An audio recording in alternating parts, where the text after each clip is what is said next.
Buenos días, hermanos y amigos. Hoy quiero compartir con ustedes a través de este medio el tema desenfocando nuestra mirada de Dios en los tiempos de crisis, o poniéndolo en positivo, reenfocando nuestra mirada en Dios.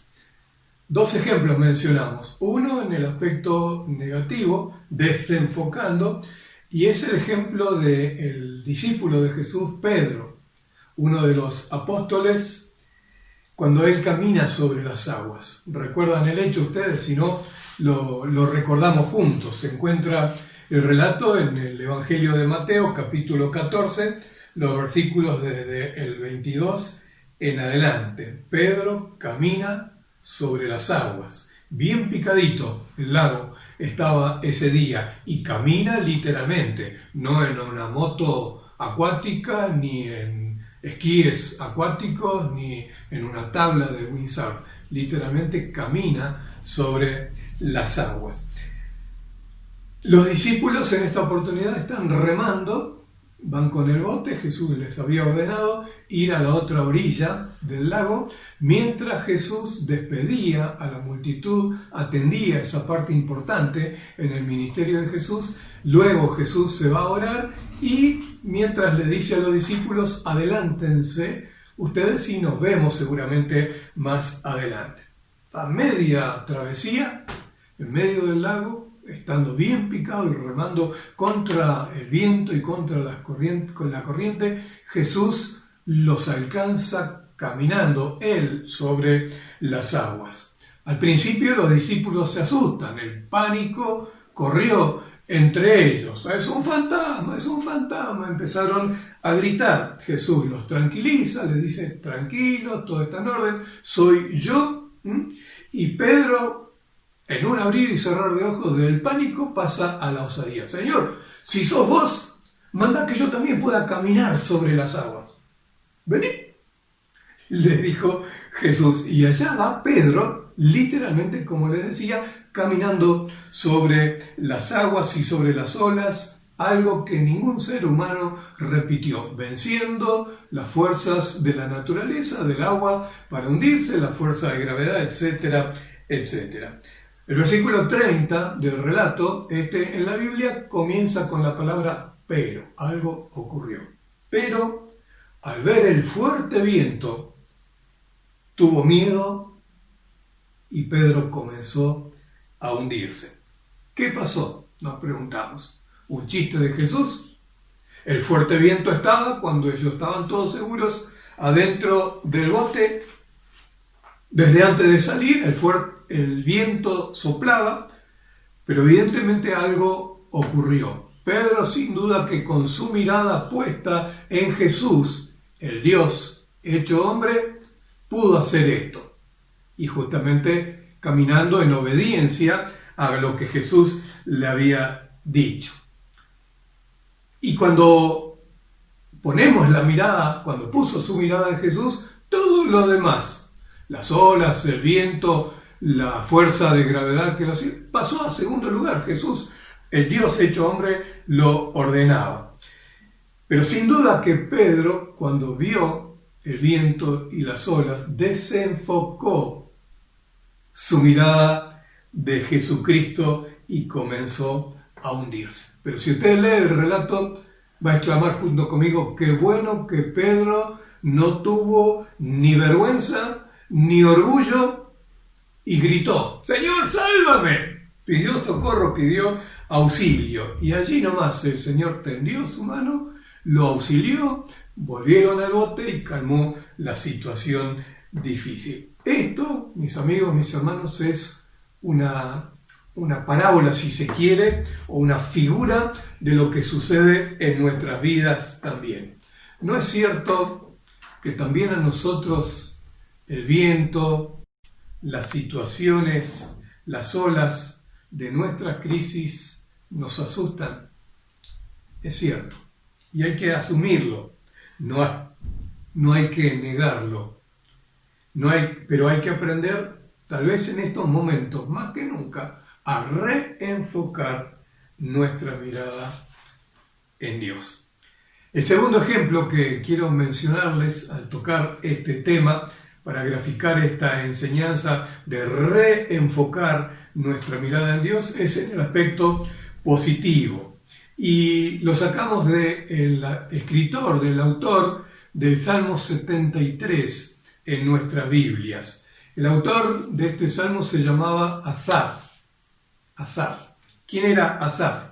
Era un líder de adoración en el culto del templo en la época del gran rey David, 1000 años más o menos antes de Cristo. Era un hombre que guiaba al pueblo a enfocarse en Dios, guiaba al pueblo a la adoración, con la música, con los instrumentos, con el canto, con un gran coro que dirigía, de mucha gente, a través de la oración, a través de la confesión de los pecados, guiaba al pueblo a enfocarse en Dios, a través de la lectura de la palabra, es decir, era un hombre que siempre animaba a otros a enfocarse en Dios.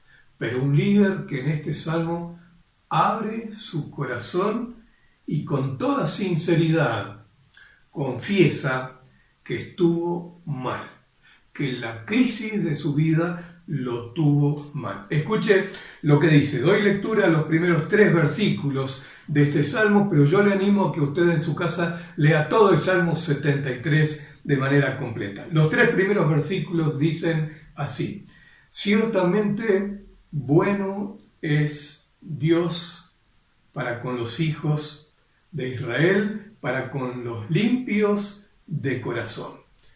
En cuanto a mí, sigue diciendo Asaf, casi se deslizaron mis pies, por poco resbalaron mis pasos, porque tuve envidia de los arrogantes, viendo la prosperidad de los impíos.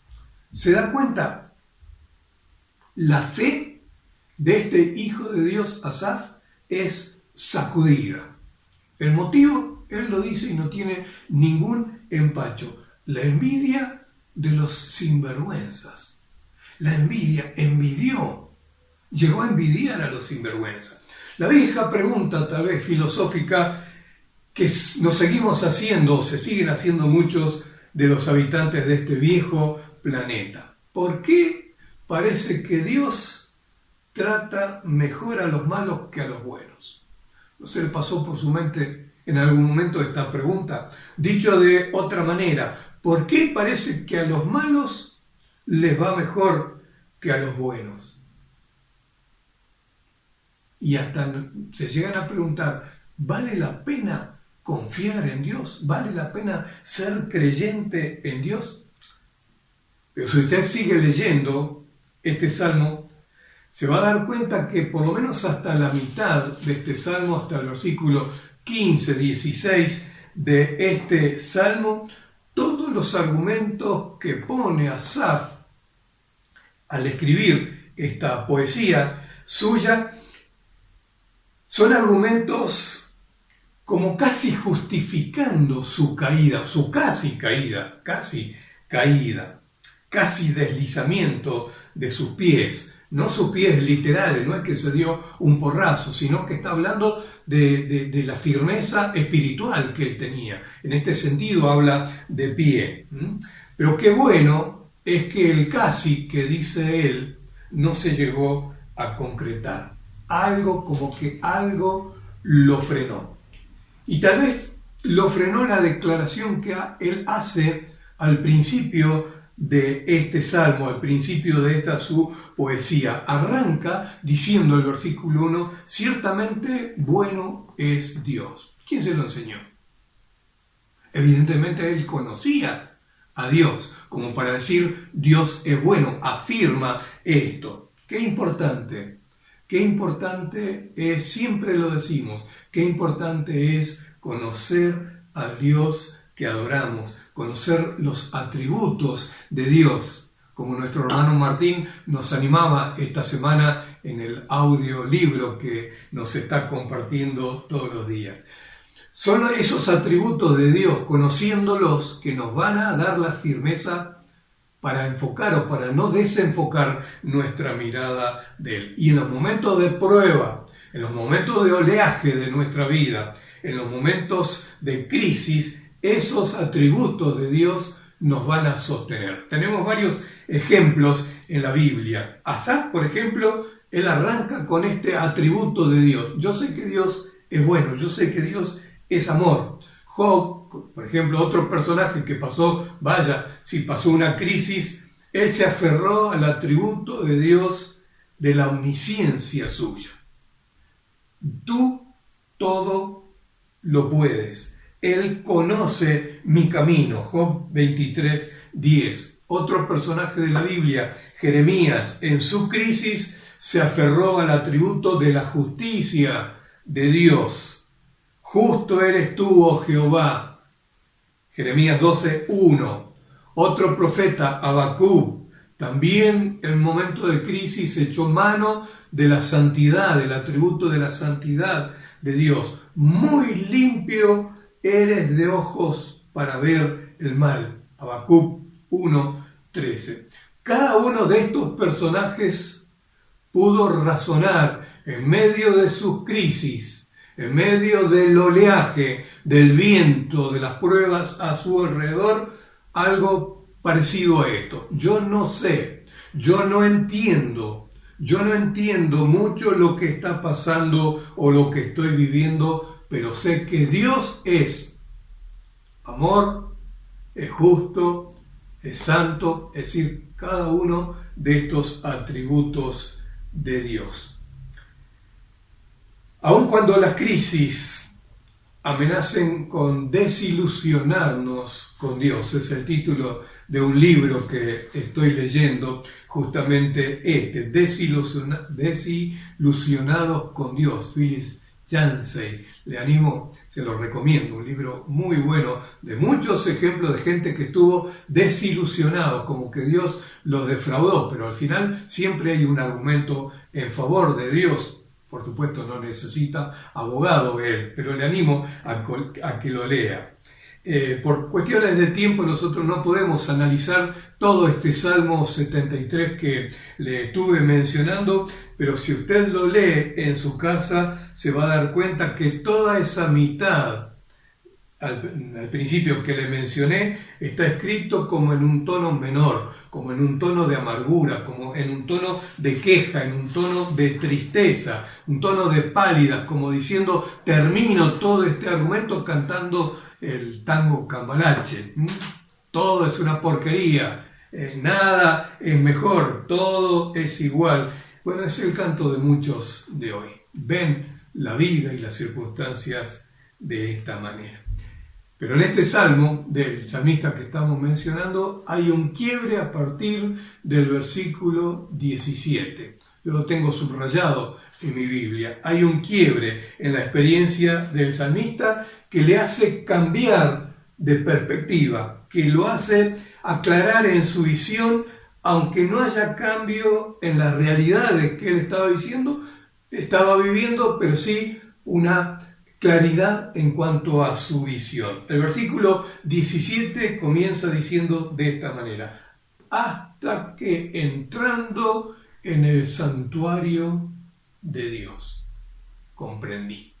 Hasta que entrando en el santuario de Dios, comprendí. ¿Dónde comprendió él? ¿Dónde entendió? ¿Dónde se le aclaró la visión? En el santuario de Dios.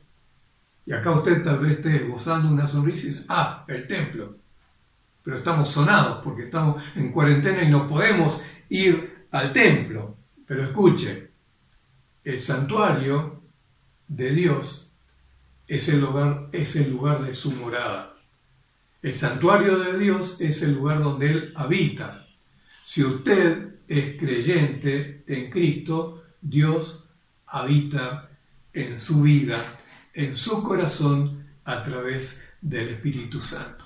Asaf, en el santuario de Dios, y en la presencia del Dios del santuario, él pudo reenfocar, reacomodar su visión, su mirada.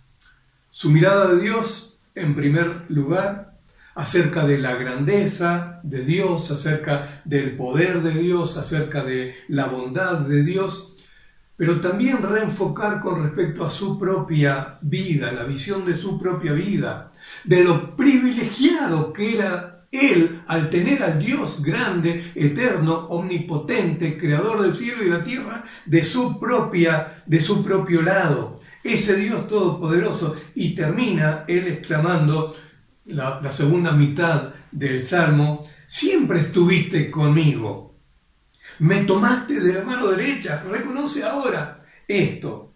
Sigue diciendo, versículo 24, me has guiado y después en el futuro me recibirás en gloria. Y sigue diciendo, ¿a quién tengo yo en los cielos? Reconociendo a ese Dios que estaba de parte suya. Nada más deseo que a ti en la tierra. En el Señor he puesto mi esperanza. Es decir, reenfoca su mirada, su visión de Dios respecto a su propia vida, y también reenfoca su mirada de los que antes él envidiaba, de los sinvergüenza, y ahora siente dolor por ellos, ahora siente compasión de los que antes envidiaba, ahora siente amargura, punzadas en su alma, siente lástima y siente deseo. Versículo 28 termina diciendo de contarles a ellos las obras de Dios, la obra de su Dios. Concluimos aquí, pero aplicándolo un poquitito a nuestras vidas, si le parece. Hermano, en primer lugar, ¿cuáles son sus crisis en este tiempo? ¿Cuáles son las olas, el viento que lo asusta? La salud. Probablemente muchos están pasando por problemas de salud en este tiempo y son olas y vientos que asustan. ¿Es lo económico tal vez? Puede ser. Las olas y el viento del encierro que llevamos tantos días. El viento y las olas de las relaciones a lo mejor lo están afectando y lo están amenazando con hundirse a usted.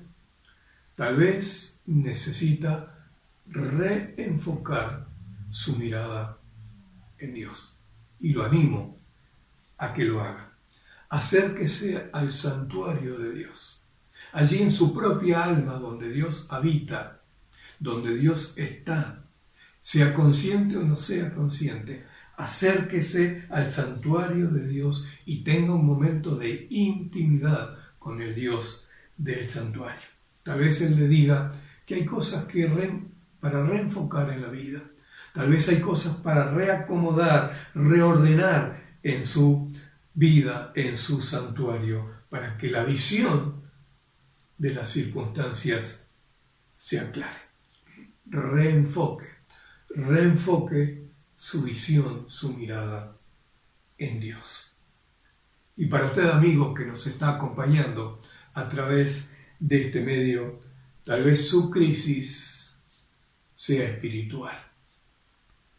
Y esto es lo más importante. Dios quiere, permítame que le diga, que Dios quiere hacer de su vida, de su alma, su santuario también. Pero este Dios que le estamos anunciando y mostrando es un Dios que lo respeta mucho. Es un Dios que de prepo no se mete donde no lo llaman. No obliga absolutamente a nadie. Permítame que le cuente acerca de un cuadro famoso que hay en el Museo de Inglaterra, un cuadro de la época renacentista, 170 años atrás, pintado por el pintor William Hunt. Y este cuadro tiene por título, algo que quiero compartir con usted y terminar para que usted lo aplique a su vida también. Tiene por título este cuadro, Jesús llamando a la puerta. Aquí está, usted lo puede ver. Está basado este cuadro en el pasaje de Apocalipsis, capítulo 3, versículo 20, donde Jesús, hablando, dice estas palabras: He aquí estoy a la puerta y llamo. Si alguno oye mi voz y abre la puerta, entraré y cenaremos y nos gozaremos juntos. El artista había terminado de pintar este cuadro y se acerca a un amigo para observarlo y para darle su veredicto, y después de mirarlo le dice: ¡qué bien que está! Pero tengo que decirte que te olvidaste de un detalle, y no es menor. Y el artista, sorprendido, le pregunta: ¿qué detalle? Te olvidaste del picaporte de la puerta. Y con toda firmeza el autor le contestó esta gran verdad: esta puerta se abre solamente de adentro. Solamente de adentro tiene el picaporte. Amigo, Jesús está llamando a la puerta de su vida, a la puerta de su corazón. Nuestro consejo es que usted le abra y lo invite a pasar. Él quiere hacer de su vida su santuario, su morada.